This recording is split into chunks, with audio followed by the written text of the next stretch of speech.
está feliz com Jesus? Dá um amém aí. Aleluia. Que hoje você possa ver o que os anjos veem e o que fazem eles se prostrar. Você possa ter uma revelação de Jesus Cristo nessa noite. Que o Espírito Santo de Deus revele Jesus para você. E abra sua Bíblia em João capítulo 5. E mais do que você sair desse lugar com mais uma história que você conhece sobre Jesus, o desejo de Jesus é que você saia desse lugar parecido com Ele, na forma como Ele vive, na forma como Ele age, na forma como Ele faz. Quem crê em Jesus não é aquele que sabe quem é Jesus, é aquele que o segue, amém? É aquele que se parece com Ele. Por isso, na medida que você ouvir a história que eu quero lhe contar hoje, a parte das Escrituras que eu quero expor a você, eu quero também que você fique exposto à obra de transformação de Jesus Cristo na sua vida. E que você saia desse lugar mais parecido com o nosso Senhor e o nosso Salvador. Amém? Que o Senhor nos dê essa bênção hoje, para a glória dEle. João capítulo 5, versículo 1. Algum tempo depois, Jesus subiu a Jerusalém para uma festa dos judeus. Há em Jerusalém, perto da porta das ovelhas, um tanque que em aramaico é chamado Betesda, tendo 5 entradas em volta. Ali costumava ficar grande número de pessoas doentes e inválidas, cegos, mancos e paralíticos. Eles esperavam um movimento nas águas. De vez em quando descia um anjo do Senhor e agitava as águas. O primeiro que entrasse no tanque depois de agitadas as águas era curado de qualquer doença que tivesse. Um dos que estavam ali era paralítico, fazia 38 anos. Quando o viu deitado e soube que ele vivia naquele estado durante tanto tempo, Jesus lhe perguntou: você quer ser curado? Disse o paralítico: Senhor, não tenho ninguém que me ajude a entrar no tanque quando a água é agitada. Enquanto estou tentando entrar, outro chega antes de mim. Então Jesus lhe disse: levanta-se, pegue a sua maca e ande. Imediatamente o homem ficou curado, pegou a maca e começou a andar. Isso aconteceu num sábado. E portanto, por essa razão, os judeus disseram ao homem que havia se curado: hoje é sábado, não lhe é permitido carregar a maca. Mas ele respondeu: o homem que me curou me disse: pegue sua maca e ande. Então lhe perguntaram: quem é esse homem que lhe mandou pegar a maca e andar? O homem que fora curado não tinha ideia de quem era, pois Jesus havia desaparecido no meio da multidão. Mais tarde, Jesus o encontrou no templo e lhe disse: olhe, você está curado. Não volte a pecar para que algo pior não lhe aconteça. Espírito Santo de Deus, revela-nos a tua palavra. Revela Jesus Cristo para nós aqui. E que teu nome seja honrado e glorificado. Espírito Santo, sem o Senhor, nós não saberemos o que a tua palavra significa. Por isso, nos dá a tua palavra nessa noite, no nome de Jesus. Amém? Meus irmãos, todas as vezes que Jesus vai a um lugar, Ele vai para mudar alguma coisa. Neste texto, Jesus vai mudar algo, vai terminar algo e vai começar algo. E aonde Jesus está? Jesus está num poço, num tanque, o tanque de Betesda. Você entenderia melhor o tanque de Betesda se você imaginar um grande hospital superlotado, sem nenhum médico e enfermeiro. Imagine gente pelos corredores, imagine macas com pessoas deitadas nessas máquinas, imagine doentes por todo lado, gemidos, pessoas enfaixadas, pessoas doentes. Este é Betesda, é o tanque dos necessitados. É a reunião de doentes na fonte principal da praça da cidade de Jerusalém. Jesus poderia estar em qualquer outro lugar. Ele é rei, ele é senhor. Ele poderia estar na casa de um figurão, ele podia estar na casa de um pastor, numa conferência, numa faculdade, mas ele está lá no poço dos esquecidos. Jesus poderia estar caminhando qualquer outro caminho, indo para qualquer outro lugar, buscando a estrada do reconhecimento, da fama, mas onde ele está? Ele está no caminho dos necessitados. É um tanque, é o tanque de Betesda, mas poderia ser qualquer outro lugar. qualquer outro lugar onde alguém está sofrendo, onde alguém foi esquecido. E essa história já impressiona por Jesus estar ali. Existem muitos outros lugares mais higiênicos em Jerusalém, mas Jesus está ali. Ele não precisava estar ali, mas ele decidiu estar ali. E é possível que jamais soubéssemos desse poço, se não fosse pela presença de Jesus naquele lugar. Uma das coisas que torna um lugar especial é quando Jesus visita aquele lugar. E o meu pedido nessa noite é que Jesus nos visite com a manifestação da sua presença aqui nesse lugar. Porque é tempo de festa em Jerusalém, possivelmente é a festa da Páscoa, milhares de pessoas estão chegando na cidade para encontrar Deus, fazer um sacrifício, mas eles mal sabem que Deus está caminhando lá no poço de Betesda, lá no poço dos esquecidos. Betesda é uma palavra em aramaico que, trazendo para uma melhor tradução, significa casa de misericórdia. Existia uma fonte debaixo das águas que fazia o tanque borbulhar uma vez ou outra. Dizia a tradição que era um anjo que fazia isso, e que o primeiro que caísse naquele lugar, que tocasse as águas, que tomasse um banho, seria curado. Betesda hoje está localizado lá do lado da igreja de Santa Ana, lá na Velha Jerusalém. Betesda é uma combinação entre superstição grega e religião judaica.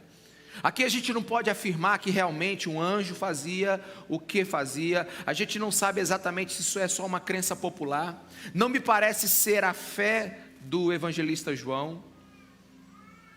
Mas o que nós sabemos é que de casa de misericórdia ali não tinha nada, porque somente o que estava em melhores condições poderia entrar nas águas. Imagine a seguinte situação: as águas estão movimentando e toda aquela multidão então se prepara para entrar na água para ser curado. Quem é que entrava primeiro? É o que estivesse em melhores condições, nunca aquele que mais precisava. Quantos estão me entendendo? Diga amém.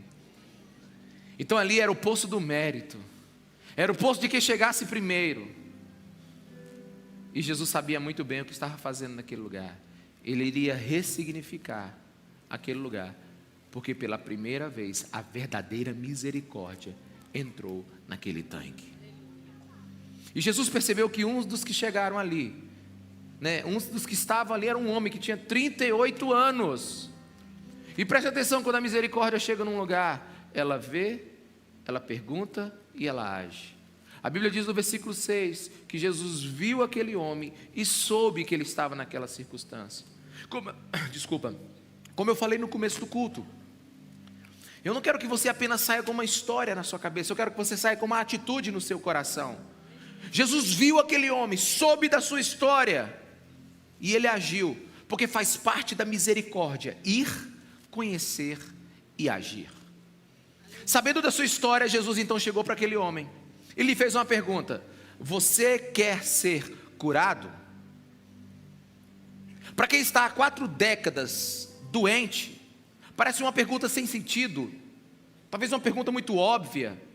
Mas se você prestar atenção, o paralítico ele não responde à pergunta, ele reclama, ele justifica e ele culpa a sua situação, o fato de ninguém ajudá-lo, o fato de sempre alguém chegar na frente. O paralítico no versículo 7, ele diz: Senhor, eu não tenho ninguém que me ajude a entrar no tanque, e quando eu me esforço, eu não consigo ter força suficiente para chegar antes de outro. Ele não responde o que Jesus pergunta, ele reclama. E a resposta do paralítico revela o que ele acredita, a sua crença. Ele acredita que alguém um dia iria pegá-lo e levá-lo até as águas sobrenaturais. Mas a regra daquele poço era cada um por si. A regra daquele tanque era cada um por si. Aquele paralítico acreditava-se que se ele tivesse mais esforço, que se ele buscasse fazer mais, um movimento mais rápido, que se ele tivesse melhores condições, ele iria encontrar a sua bênção. A crença daquele paralítico é que ele acredita que Deus ajuda quem ajuda mais a si mesmo. E é uma situação caótica, para não dizer lastimável. Porque você imagina um lugar onde as pessoas estão esperando o anjo atravessar um portal de ouro dos céus, e então vir sobre a terra, e então balançar sobre as águas, e então uma multidão de doentes, ao ver aquelas bolhas subindo, eles começam a rolar, eles começam a correr, talvez alguns começam a carregar uns aos outros, e eles se lançam de qualquer jeito dentro de um poço, procurando uma bênção, para o primeiro que tocar lá fosse curado. Muitos saem molhados, mas na tradição somente um curado. Muitos entram doentes e saem pior, porque não conseguiram a sua bênção, porque não conseguiram ser curados. Este homem tem 38 anos que ele tenta ser o primeiro. Ele perdeu os melhores dias da sua vida confiando numa superstição religiosa. E ouça-me com seu coração aqui, é de chorar, meus irmãos, de ver como a fé verdadeira no que é falso é profundamente destruidora para a alma do homem. A fé verdadeira no que é falso destrói a alma do ser humano.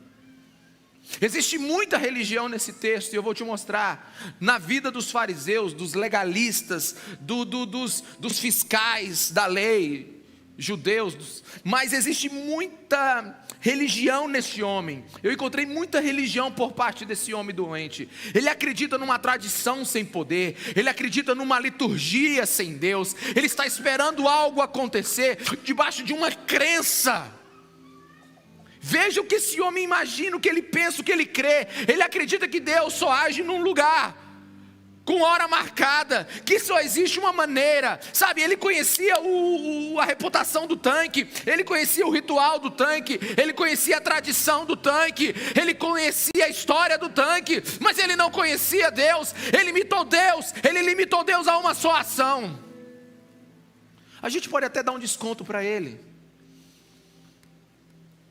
porque era no começo da fé cristã, era a primeira vez que Jesus estava pisando naquele poço.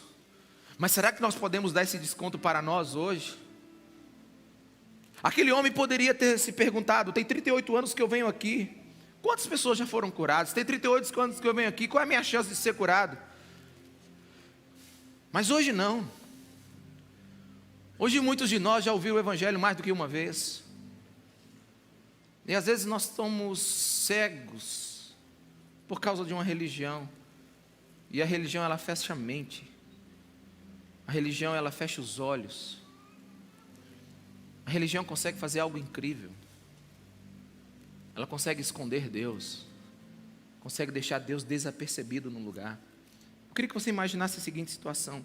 Imagina aquele homem olhando para a água, focado na água, esperando ela se movimentar, esperando a primeira bolinha de ar subir, para ele saber que o anjo mexeu.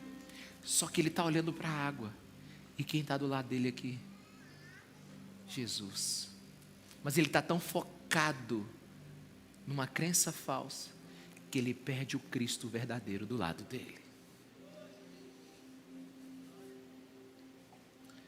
Aquele homem está olhando para o tanque, quando deveria estar olhando para Jesus. Mas mais uma vez a gente dá um desconto para ele, porque é a primeira vez que Jesus está naquele lugar. A fama de Jesus pode não ter chegado aos ouvidos dele, mas você acredita que Deus está do seu lado agora? Você acredita que Deus te conhece, conhece o seu sofrimento, conhece a sua dor? Ou você é igual àquele homem, acreditando numa outra superstição? Sabe qual é a religião daquele homem? Olhe para o tanque. Olhe para o tanque. Mas você sabe qual é o que o Evangelho, o que é o Evangelho de Deus? O que o Evangelho te diz? Olhe para Jesus. Muitos estão paralisados porque não estão com seus olhos no Cristo. Aquele homem pode até ter pensado assim: eu acho que esse homem está me perguntando se eu quero ser curado, acho que ele vai me levar até aquele poço. Ele vai ficar aqui para me levar quando as águas começarem a se movimentar. Mas deixa eu te dizer uma coisa: Jesus não se mistura com a religião. Jesus não se mistura com a religião. E talvez a gente ache esse homem muito religioso, mas nós somos um país religioso. Nós somos um país que ainda fica esperando o tanque borbulhar.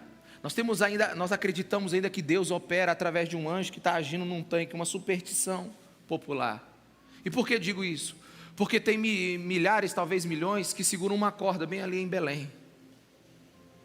Porque tem milhares que lavam as escadas lá em Salvador. Porque tem outros que fazem romarias. Porque tem outros que fazem as suas oferendas. Meus irmãos, isso tudo é pura religião. Só existe um lugar onde nós podemos confiar o nosso coração, e o nome dele é Jesus Cristo de Nazaré.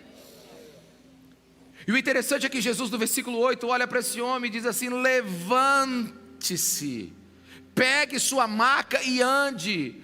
A Bíblia diz que imediatamente aquele homem ficou curado e ele pegou a sua maca. A maca naquele tempo era uma esteira. Quem conhece aquelas esteiras antigas feitas de palha, que você rolava elas assim, colocava ela nas costas? Aquele homem pegou a sua esteira e colocou sobre as costas. Veja bem, Jesus, ele não chegou para aquele homem e disse assim: a tua teologia está errada. Jesus não chegou para aquele homem e disse assim: você é muito religioso, você acredita numa crença popular. Jesus não chegou para aquele homem e disse assim: você tem 38 anos que você não entendeu nada. Não, meus irmãos, Jesus não fez isso. Jesus não explicou, Jesus agiu. E aprenda, uma das maneiras de a gente arrebentar com a religião é a gente apresentar o resultado do Evangelho. Pessoas necessitadas não precisam de mais um ensino, elas precisam de uma solução. Pessoas sem esperança precisam de compaixão. Jesus deu àquele homem o que nada poderia dar, deu graça, graça pura. Jesus deu àquele homem favor imerecido, milagres sem condição, visitação de Deus sem hora, sem lugar, sem regra. Imagine aquela cena, a alegria. Aquele homem jamais experimentou o que ele estava experimentando naquela hora. Aquele homem foi totalmente tomado por um novo tempo. E se você está questionando o texto, e eu gosto de perguntar muito o texto: por que aquele homem? Por que daquela multidão Jesus escolheu aquele homem? A Bíblia não fala. E se a gente pode especular, possivelmente porque ele era a pior pessoa naquela situação. E quando tudo que Jesus faz, ele faz para um motivo. Você sabe o que o texto me diz? O texto está me dizendo para mim e para você: não importa. Agora, o texto acontece uma virada radical agora, a partir do versículo 9. João está contando uma história, e aí ele meio que para, e lembra de uma coisa, e diz assim, versículo 9, final dele: e isso aconteceu num sábado. Ele está contando a história. O cara pegou a maca, começou a andar, estava tudo bem. E isso aconteceu num sábado. Meus irmãos, Jesus está sabendo que aquele homem está há 38 anos ali. Jesus sabe que aquele homem não sairia dali. Por que ele não foi numa sexta? Por que ele não foi num domingo? Por que ele não foi numa segunda-feira? Tinha que ir no sábado. Por que Jesus foi no sábado? Sabe por quê? Porque aqui, a Jesus, o Evangelho começa a confrontar verdadeiramente a religião. É que ele queria chamar a atenção dos líderes religiosos para um fato muito, muito importante: que Deus não respeita leis que homens criaram em nome de Deus. Deus não deu procuração para aqueles homens tornar o sábado um sábado triste, tornar o dia de descanso do Senhor um peso para eles. Jesus estava dizendo: meu pai nunca falou isso para vocês, e hoje eu acabo com isso. A lei de Moisés disse que o sábado era o dia de descanso, mas os fariseus deram um upgrade nessa lei e criaram 38 proibições por dia de sábado. O sábado deles é o nosso domingo. Sabe, eles tornaram o domingo tedioso, eles tornaram o domingo difícil, eles tornaram o domingo observado. Pô, é uma obrigação. Eles não tornaram um momento de alegria, de celebração, não. Eles pesaram o culto, eles pesaram, sabe, o que Deus era. O peso da religião veio sobre aquela nação por causa da religião, por causa das leis dos homens. E muitos estão assim hoje, porque Uma pessoa me procurou depois do terceiro culto e falou assim: pastor, mas é muito perigoso o senhor pregar o que o senhor está pregando, porque o senhor disse no domingo passado que Jesus ia para a festa, e o senhor está dizendo agora que Deus opera em todo lugar, o povo não vai vir mais para a igreja. Pastor, o senhor está dando liberdade demais para o povo. E eu entendo o coração dessa pessoa. Ele falou com um coração pastoral, ele falou com um coração de cuidado. Mas meus irmãos, deixa eu te dizer, o próprio Jesus não obrigou, Jesus não obriga, Jesus convida. E a resposta que eu dei para ele é: nós precisamos confiar no Evangelho, mesmo que pareça que o Evangelho dê linha demais para a pessoa ir. Porque parece que o Evangelho dá corda demais. A religião, ela tenta fechar tudo, ela tenta dizer como tem que ser todas as coisas. As autoridades aqui, judias, os fiscais da religião, eles chegam para o homem e dizem assim, sabe: hoje é sábado, versículo 10, não lhe é permitido carregar a maca. A religião, ela não vê ao operar de Deus, ela só vê as leis que foram quebradas. Preste atenção no que eu vou lhe dizer aqui agora. Olha o ridículo que está acontecendo aqui. O cara está andando depois de 38 anos e a religião chega para esse cara e pergunta assim: o que é que você está fazendo com essa maca nas costas? É uma coisa mais ridícula. O cara tem 4 décadas que está naquele poço. Toda Jerusalém conhece aquele homem. Todos os dias ele vai para aquele poço carregado. Todos os dias ele volta carregado. Naquele dia ele volta carregando a sua maca. E a religião pergunta: você não pode carregar a sua maca? Volte para o teu lugar. Levante só no domingo. Isso é peso. Isso não tem cara de Deus. O milagre da misericórdia é atacado pelo legalismo do homem. É por isso que muitas igrejas perdem o mover de Deus. É por isso que muitos perdem a visitação de Deus no lugar. E deixa eu te falar, isso é para nós hoje. Nós somos uma igreja novinha, temos 4 anos. Mas cuidado para que nos próximos 4 anos nós nos tornemos religiosos daquilo que nós acreditamos. A gente tem que sempre estar aberto ao mover de Deus. E Deus é como um trovão impetuoso. Ele age onde Ele quer, do jeito que Ele quer, da forma que Ele quer, em quem Ele quer. Os fariseus não enxergaram o milagre. Eles apenas enxergaram alguém que não estava fazendo as coisas do jeito deles. E não é assim? Tem gente que perde a floresta por causa da árvore. Fica tão próxima de uma árvore que perde a floresta inteira. Tem gente que perde o mover de Deus por causa de costumes. É como se os fariseus estivessem falando assim: olha, não pode acontecer isso desse jeito não. A gente tem um modelo. A gente tem um jeito das coisas acontecerem. A gente tem uma ordem.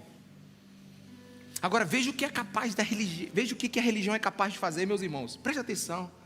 Ela possui a capacidade de sufocar a ação do Espírito Santo. Eles não viram o milagre. A religião, ela acaba com a sensibilidade, ela torna as pessoas insensíveis. O religioso, ele tem conhecimento, mas ele não tem mais sensibilidade. É o que diz 1 Coríntios 13:2. Você pode ter todo o conhecimento do mundo, mas se você não tiver amor, você nada terá.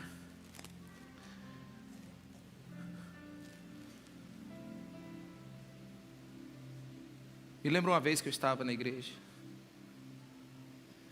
e eu confesso para você que uma das coisas que eu preciso tratar o meu coração e sempre permanecer ele no lugar é em relação à crítica, à observação. Eu sou muito observador. E um dia, num culto da manhã, eu fui cultuar num lugar e eu comecei a observar as músicas, a afinação, os acordes, e depois eu comecei a olhar a pregação do pastor. E eu comecei então a fazer. Aí a voz do Espírito Santo falou para mim: você veio por quem aqui nesse lugar? Porque se você veio por você, é bom você observar mesmo. Continue vendo o que você gosta, o que você não gosta. Continue procurando um culto que lhe apetece. Continua vindo por você. Continua vindo para que você seja alimentado e você saia daqui feliz, satisfeito. Mas se você vem por mim, para de olhar tudo e me adora. Para de ser fiscal e me adora. Mas é isso que acontece com o religioso. Ele perde o mover de Deus por causa de uma rotina que ele estabelece, por causa de leis que ele mesmo cria. Como esquecer um dia? Eu estava com o pastor Nonato na cadeia. Nós estávamos orando por alguns homens. E nós chegamos numa célula. E nessa célula a gente viu um homem, eu me lembro que ele era careca. Ele era muito jovem. Ele estava lá no canto, nós chamamos ele. E nós começamos a perguntar. E diferente de todos que falaram que não tinham cometido crime, esse homem disse que cometeu vários. E que ele estava ali porque matou, porque roubou. E foi falando um monte de coisa. Que ele ia ficar muitos anos. Aí, num determinado momento, o pastor Nonato falou assim: pois nós vamos orar por você, nós somos pastores. Aí na hora que o pastor Nonato começou a orar, ele, pera aí. Aí ele foi correndo. Lá para o fundo da cela. Pegou uma camisa, eu me lembro até hoje, vermelha. E disse, arrumou a camisa. Aí, pode orar agora. O cara não tinha vergonha de dizer que fez isso, que fez aquilo. Mas na hora de receber a oração, ele não podia receber a oração sem camisa. Porque sem camisa não recebe a bênção de Deus. Perceba o nível que as pessoas chegam. Elas têm um certo temor de Deus, mas não têm mais sensibilidade para deixar Deus agir no coração delas. Deus estava passando por cima das leis daqueles homens. Estava reprovando as leis daqueles homens. Mas eles não conseguiam ver o milagre. Eles não enxergavam a cura. Eles só enxergavam o seu código moral sendo quebrado. Por que que você está fazendo isso no sábado? Agora a resposta do homem é uma resposta de uma maestria, de uma sabedoria incrível. Ele diz assim: o homem que me curou me disse, pega a sua maca e ande. Tipo assim, aquele que deu ordem para a minha paralisia acabar, me deu ordem para me sair dia de sábado carregando a minha maca. Sabe, Jesus, é como se Jesus estivesse nos dizendo através do Evangelho de João: aquele que dá ordem para libertar o homem, para curar o homem, é aquele que diz o como devem ser as coisas. É tipo aquele homem assim: eu não estou nem aí para vocês, porque aquele que me curou é aquele que mandou eu carregar a minha maca. Sabe, e se fosse numa tradução bem literal, ele diz: fui, vou para casa jogar bola. Mas não, a religião não consegue ver isso. A religião não consegue se alegrar com isso. Aí no versículo 12 a coisa só piora, porque os fariseus disseram assim: quem é esse homem que lhe mandou pegar a maca e andar? Nem perguntou quem é esse homem que lhe curou. A gente quer saber só quem é esse fora da lei. A gente quer saber agora quem é esse homem que mandou vocês fazerem uma coisa que a nossa tradição não deixa. Mais uma vez, a religião não consegue ver a ação da graça de Deus. A pergunta não foi quem te curou, mas quem te fez desobedecer às nossas leis.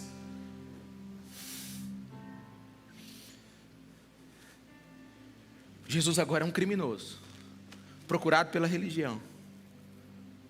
Os fiscais estão atrás de Jesus. E se você ler a partir do versículo 16 de João capítulo 5, eles agora vão perseguir Jesus.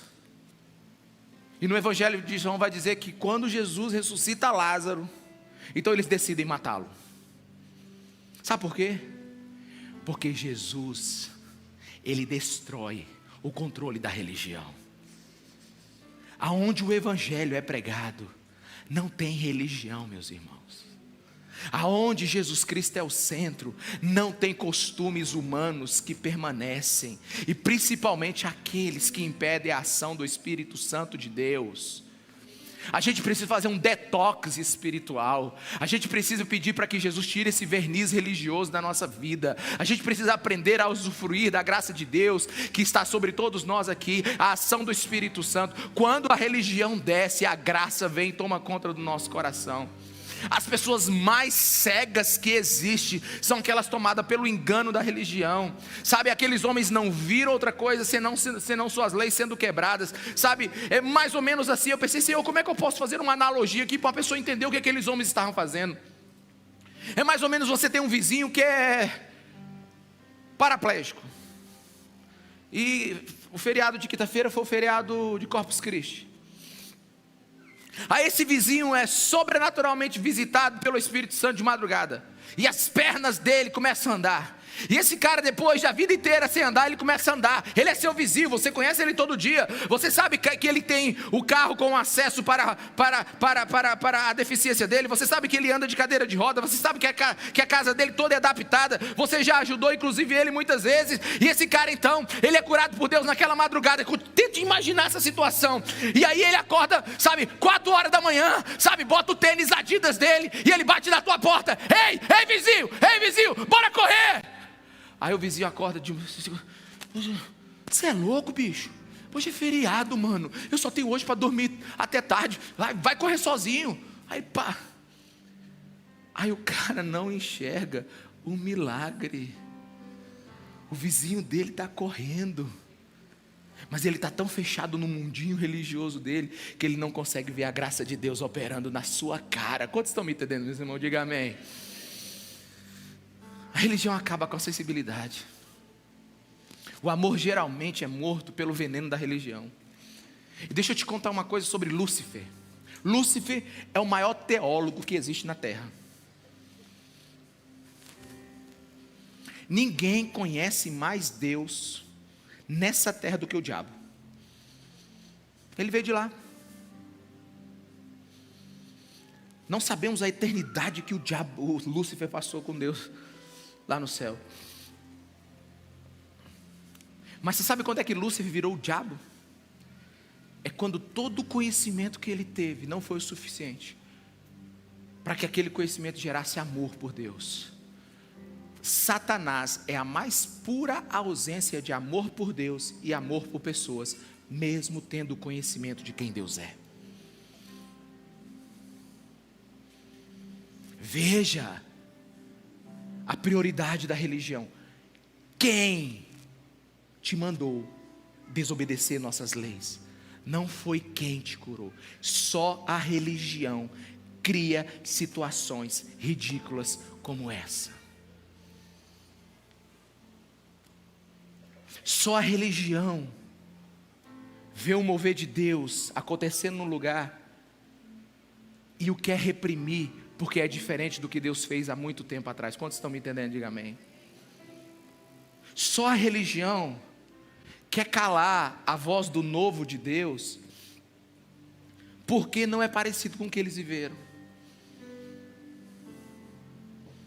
A gente tem que ter cuidado com a religião. Mas interessante que esse texto tem outra reviravolta. Passado o momento do sofrimento do tanque, da alegria da cura, da insensibilidade da religião, vem o versículo 14. Mais tarde, Jesus o encontrou no templo e lhe disse: encontrou quem? O homem curado. Olha, você está curado. Não volte a pecar para que algo pior não lhe aconteça. O texto nos leva a entender aqui que Jesus estava procurando esse homem. Havia algo que Jesus queria lembrá-lo. Um detalhe aqui é que Jesus não veio cobrar pelo bem que fez esse homem. Ele não chegou para o homem e disse assim: agora que Deus te abençoou, você está devendo para Deus.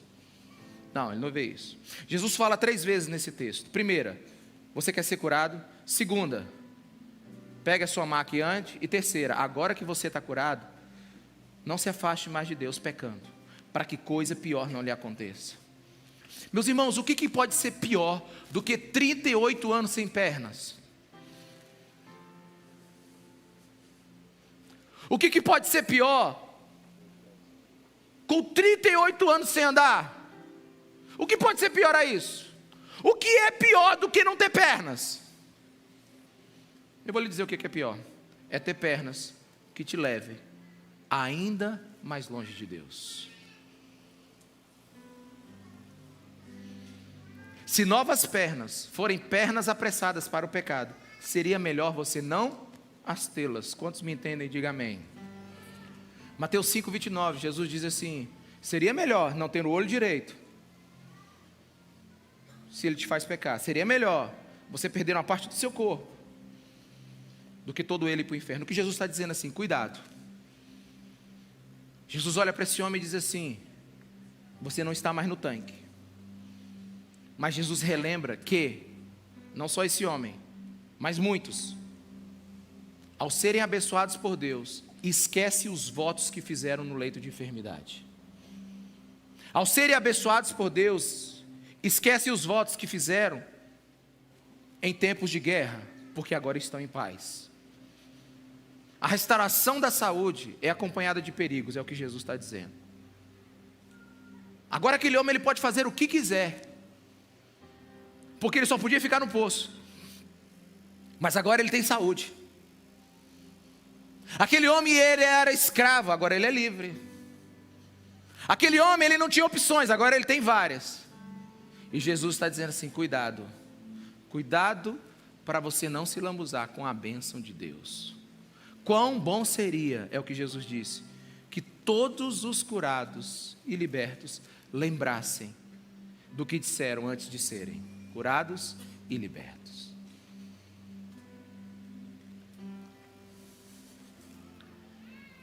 A gente não prega um Jesus fragmentado, a gente prega um Jesus inteiro. Então nós temos dois tipos de religião rondando por aí.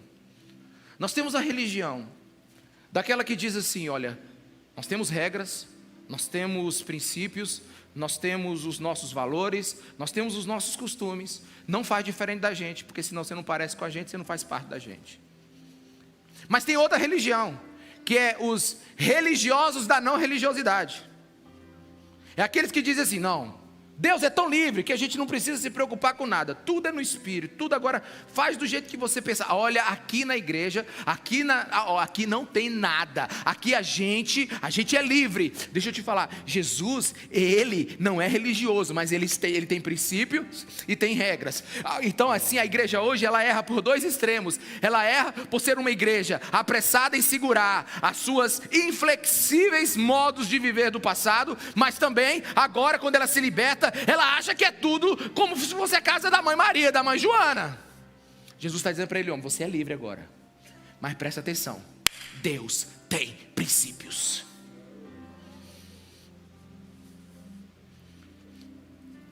Então nós temos que aprender a transitar dentro do Evangelho, nem da religião e nem da irreligião. A gente tem que aprender a viver a liberdade que o Evangelho nos dá. E terminando a resposta que eu dei para aquele rapaz, ele falou: pastor, cuidado com o Evangelho. Eu falei: olha, se for o Evangelho de verdade, e a pessoa entender quem é Jesus Cristo, o Evangelho vai santificá-la. Porque eu não vou ser pastor que vai ficar ligando para o irmão: vem para a igreja. Eu não consigo ser assim. Eu não vou ser pastor que o cara está lá numa festa e está tomando a sua cervejinha: irmão, aqui não pode não. Não. Sabe por quê, irmão? Porque se o Evangelho não santificar, muito menos a religião fará. Muito menos. E é de dentro para fora. É de dentro para fora. É do Espírito para a vida e não da lei para o coração. Jesus disse que um dia a lei foi escrita numa pedra, mas ela foi para denunciar a nossa ausência e distância de Deus. Mas agora, o período da nova aliança, da graça, Ele vai escrever no seu coração. Ele vai colocar o quanto Ele é valoroso para você dentro do seu coração. Então você não vai ser um religioso que faz as coisas para todo mundo ver, para se estar bonitinho na história. E quando você está escondido, quando ninguém lhe vê, você então faz as coisas como se Deus não estivesse vendo. Não, meus irmãos, a lei vai ser escrita no coração. É na igreja no dia do domingo, é no quarto, é com o celular na frente.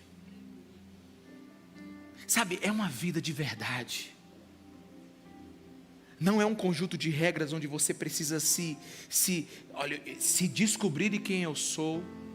Eu perco o meu status de crente. Não, você é livre, você é alegre, você é feliz. Sabe por quê? Porque você não precisa sustentar um impostor dentro de você. Você é aqui na igreja, você é na sua casa, você é no seu quarto, você é no escuro, você é no claro. Você sabe o que eu aprendi nesse texto? É que a religião pode tornar o difícil possível. Preste atenção, a religião pode tornar o difícil possível. Esperar 38 anos para ser curado num lugar não é fácil, irmão.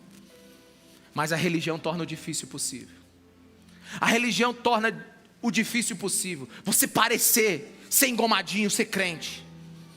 A religião torna o possível difícil. Você parecer que faz parte, sabe, dos espirituais.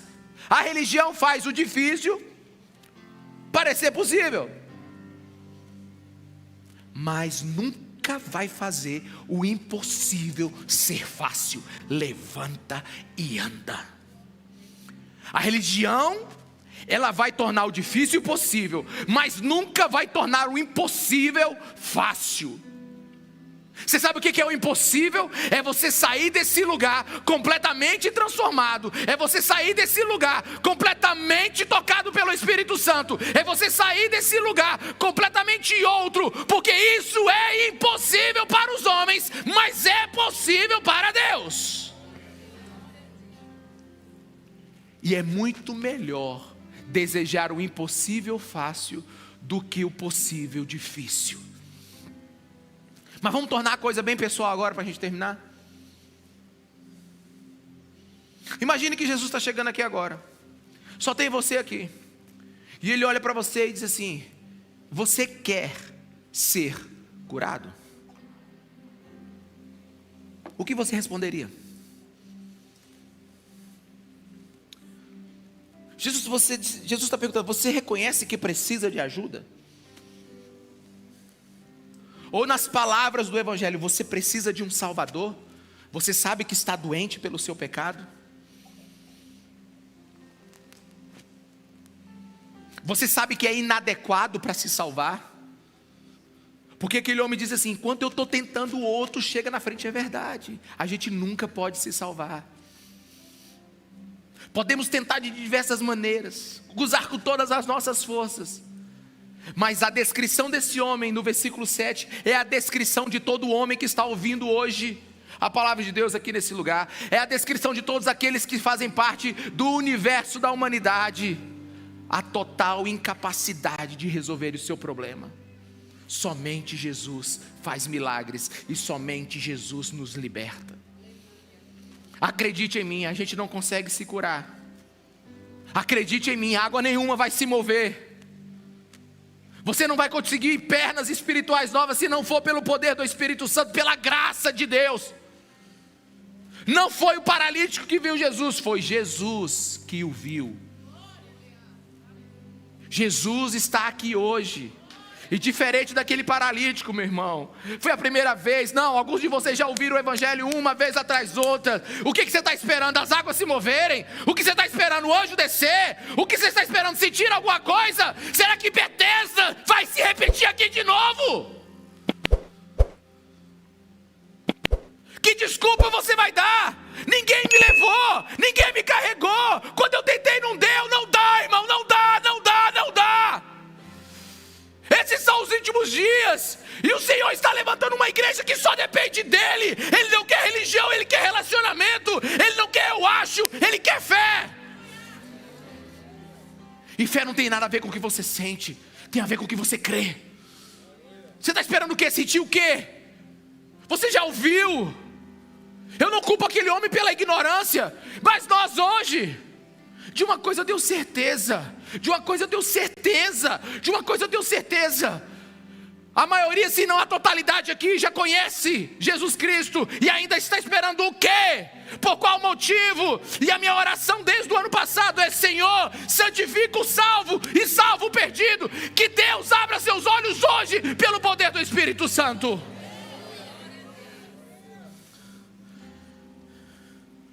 Será que você vai esperar mais o quê? O que você tem no seu imaginário religioso? Alguns de vós já viu parentes serem salvos, filhos serem salvos, mães serem salvos, pais serem salvos, esposas serem salvos, e você vai continuar esperando o quê? Águas se moverem?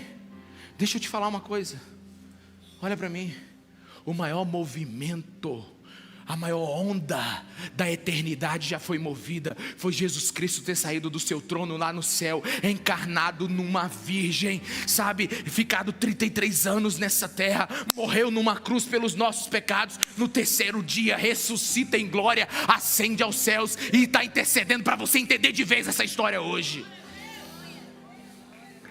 Essa é a maior onda que já moveu o mar de todos os tempos. Perceba uma coisa aqui. Jesus pergunta: você quer ser salvo? Você quer ser curado? Você entendeu que você é impossível de você chegar naquela água daquele poço? E por que Jesus pergunta? Deixa eu lhe dizer, porque Jesus salva uma mente consciente. Tem alguém aqui? Jesus não salva ninguém conscientemente. Jesus salva uma mente consciente. Jesus te fez pensar.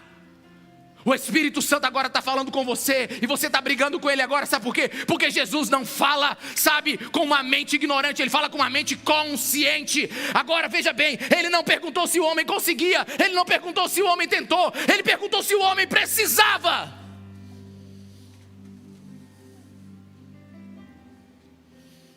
Se você entendeu isso, ouça a voz de Jesus, levanta e anda, pega essa maca e volta para tua casa diferente hoje.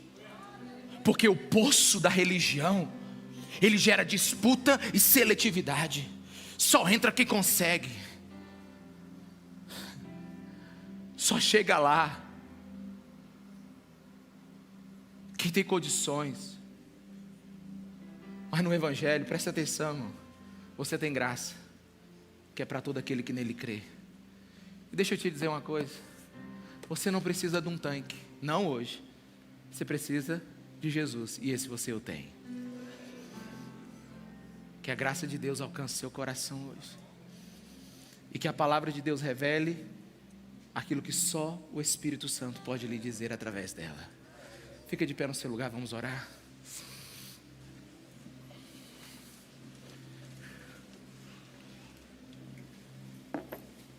Fecha seus olhos.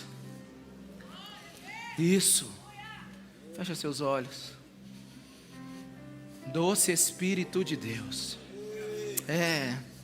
Senhor, nós amamos a sua presença. Como não se emocionar com a tua palavra, Jesus? Tão clara, tão clara, tão clara, tão poderosa, tão distinta. É divina a tua palavra, Jesus. Agora, Espírito Santo, eu quero te pedir, abre os selos da tua palavra, revela Jesus Cristo aqui nesse lugar, Espírito Santo de Deus. Salva, Senhor, aquele que está perdido, e santifica aquele que já é salvo. Doce Jesus, nós oramos. E eu quero dar espaço para o teu agir agora, Espírito Santo de Deus. Age nesse lugar, age nesse lugar.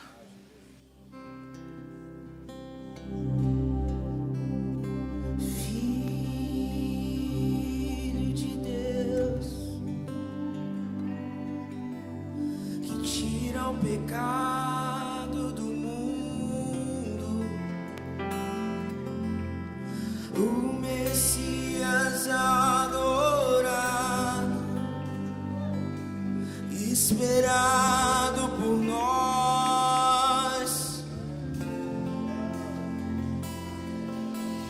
Quão precioso, Cordeiro de Deus.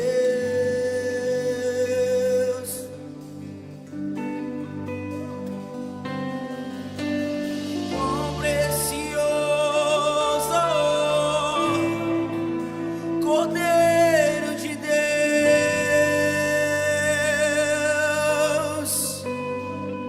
Seus olhos são como fogo, e sua boca uma espada.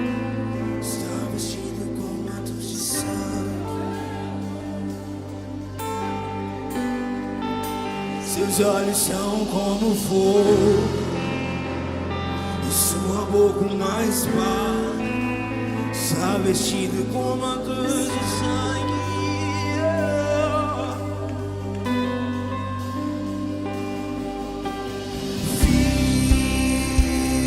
Filho de Deus, que tira o pecado do mundo, o Messias adorado,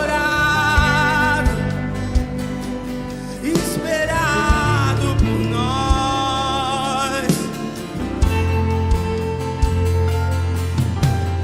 Quão precioso, Cordeiro de Deus,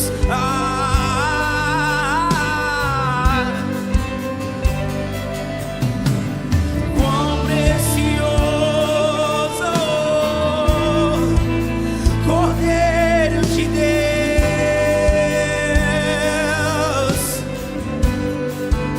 Seus olhos são como fogo, em sua boca uma espada, está vestido com mantos de sangue. Seus olhos são como fogo, em sua boca uma espada, está vestido com mantos de sangue. Seus olhos são como fogo,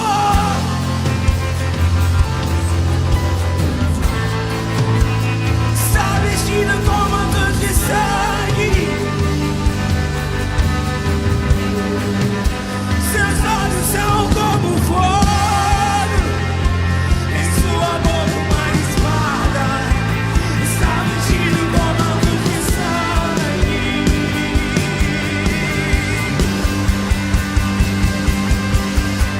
Só teu nome é doce como mel, doce como mel, Jesus. Só teu nome é doce como mel.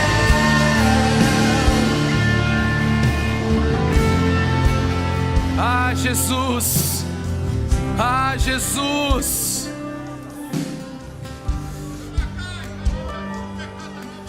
Santo é o teu nome, nós estamos aqui para te adorar, Jesus. A tua igreja só existe para te adorar. Nós não queremos um programa evangélico, nós não queremos uma religião, nós queremos uma comunhão contigo, Jesus. Nós queremos Deus, a nossa alma tem sede, tem fome de Deus. Obrigado, obrigado Espírito Santo, obrigado Espírito Santo por revelar Jesus.